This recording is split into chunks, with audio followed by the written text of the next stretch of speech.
Alright, so now we're going to get into dynamic websites, and for the systems we're using we need to create a couple databases, alright, that will hold all of the data for the system and for whatever we create, pages. And we're also going to create a few subdomains. Alright, so basically we'll have for a subdomain it'll be something.eduonix.info. Alright, so what I want to do is we're going to make a WordPress site. Basically just install it and get the sample content up and running. So that's going to be at blog.eduonix.info. Joomla is a content management system for a dynamic website. We're going to put that at cms.eduonix.info. And then we're going to install Magento, which is a e-commerce platform or shopping cart. And that's going to go on store.eduonix.info. So the first thing we do is create the subdomains. So in our control panel, I want to go down to domains and click on subdomains. Alright, so this is pretty easy. All we need to do is add, for instance, we're going to create blog.eduonix.info, and here it's just going to tell us that the files for this domain are going to be in the blog subfolder. So it's going to create that for us. So let's say create. Okay, so that's been created. Next, we want cms.eduonix.info, which will go in the CMS subdirectory.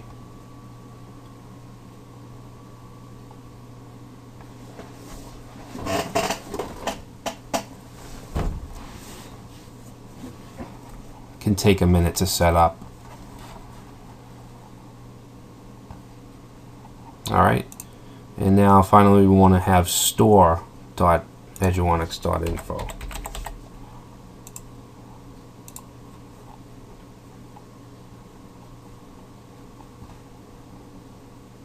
Alright, so now we have our three subdomains, and if I go back to FileZilla and reload, you can see we now have those directories, CMS, blog, and store. So we can actually just open blog and we can put all of our files in there, and it'll show up on our subdomain. Alright, so that's it for the domains. Now we need to set up three different databases. Alright, so if we go down here to databases, we're going to use, we're going to click on MySQL databases. And I'm going to create one database user that will be able to manage all three databases. So down here it says add new user. I'm just going to name the user admin and put in a password. You want to make sure it's a strong password.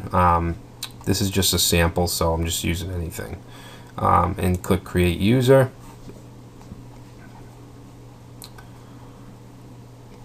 Okay, so now we have that Eduonix_admin user.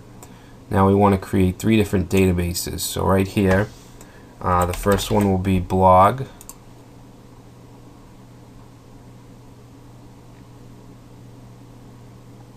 Okay, there's one.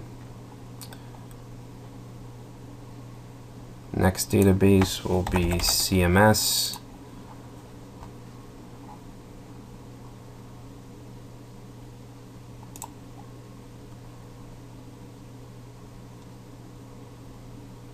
And store.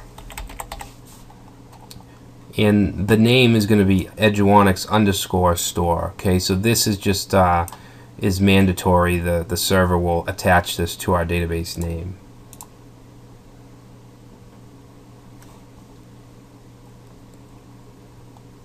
Alright, so we have three databases and we have one user, but we haven't connected the user to the databases yet. So down here, very easy. We're just going to have user admin and add him to the blog database first. And we want him to have all privileges.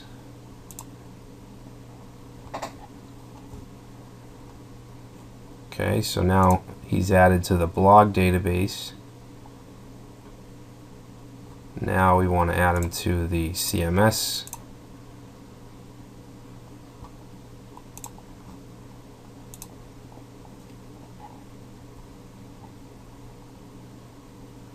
Alright.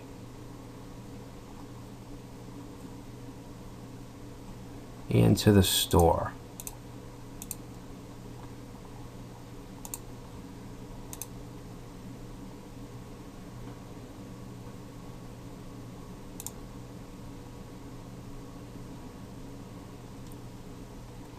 And we can see the list here with the 3 databases and the user. Alright, so those are all set. In the next video we will install WordPress, which is a blogging platform, and we'll upload it and we will install it on this. It'll use this blog database for everything, for the system, for the blog posts, all that. Alright, that's it.